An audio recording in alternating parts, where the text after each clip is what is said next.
All the guns you'll be seeing today are available on solware.co.uk, based in Tamworth. Hello and welcome. It's another one of our unboxing videos. As you can see, I've half opened this because the way this gun is packed, it takes a lot to get at. So what do we have in the box? It's the Gamo Coyote TAC. Now, we've had a Gamo Coyote in before and it won its league at the time. That's why I've got a 177 in now in the TAC, because I think that it could be a danger. So shall we get it up to the bench and we'll have a closer look at him? Okay, then, it's the Gamo Coyote TAC and it's on our bench. What else do you get inside the box? Well, you get your Gamo PCP manual, and you get a bag with some O-rings, a little bit of grease in there, and also your filler probe. So that's an extra in there. You get one magazine, which is always the case with any Gamo or BSA, one magazine only. Well, we're just going to screw the end off here to make sure that we have an 1/2 inch UNF thread. It's an 1/2 inch UNF thread. Now, no silencer or moderator supplied with this, so you will need to buy one. It is also obviously a Gamo, which will come straight from the factory without any air in it whatsoever, because that's how BSA and Gamo are shipped. Now, we're looking at this other end of the gun. Obviously, if you look at the butt end there is adjustment for your eye level for when you've got a scope on there. There's also, as you can see, inserts there into the back of the rubber butt pad. So you can take those out to make it as soft or as hard as you like. The grip, it feels quite plasticky, but it is a nice feel to the grip, so that's good.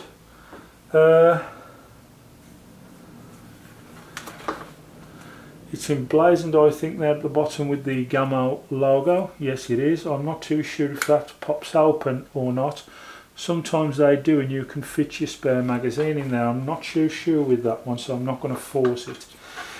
It's a typical Gamo BSA affair, because when you're cocking it back, it's quite tight and quite industrial, but it does do the job. But as you can see, you are going to need a silencer on there. It is quite a bark. Now, not really had a chance to do much with it. Nice pieces of stippling here. That's rubberized stippling, by the way, there, and also rubberized there. So even though it does feel a little bit plasticky, the places where it needs to be grippy, it is. So that's good news. That's all rubber insert, that is, and that's all rubber insert, all there for the stippling. So that's great news. This will actually be a fantastic, shall we say, knock around gun. This is the type of gun that you could probably knock around. It's you know, it's plastic. It's not going to take much damage. It's not like a wooden stock gun, is it? So it'll probably be handy for the kind of, shall we say, around the farmyard kind of thing, and it can take a few bumps and bangs without actually damaging it up too much. The tactical stock is quite nice and grippy, as you can see there. It fits quite well.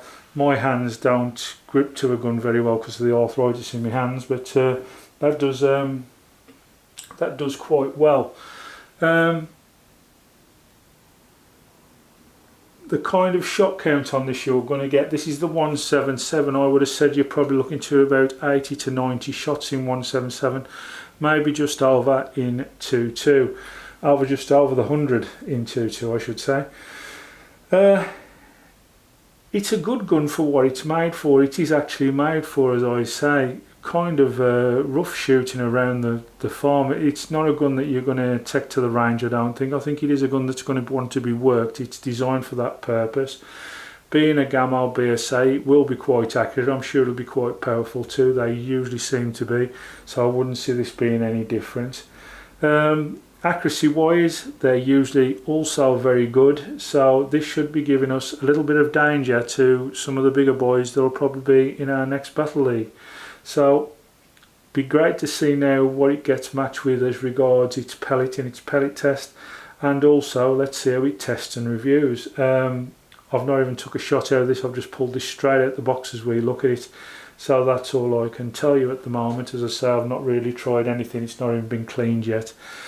The rail on this to fit your scope is a standard weaver, so 11 to 12 millimeter rail on there, so you don't need to go and mess about and try and find yourself a Picatinny.